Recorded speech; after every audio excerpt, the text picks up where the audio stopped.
சிவா இல்லப்பா அப்புறம் கடைக்கு போலாமா? நீ சொன்னா ஓகே, எனக்கு காசு இல்லப்பா. இது வேற ஒரு கொடுமையா? ஆமா போயிட்டு அவனு எனக்கு சொல்றது கேளு.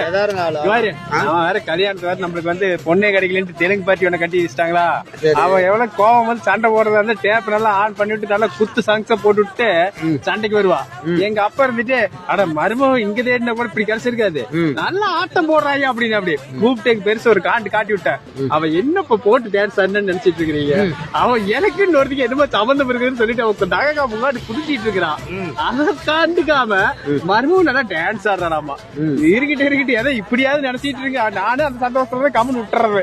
என்ன பண்றது சிவா? சரி, அந்த சந்தோஷத்துல அவங்க இருக்கிறாங்க, நம்ம இருக்கிற நம்மளுக்கு தான் தெரியும். இதுல எனக்கு சொல்ற முன்னாடி வீட்டுல எப்படி நடக்குன்னு தெரியும்.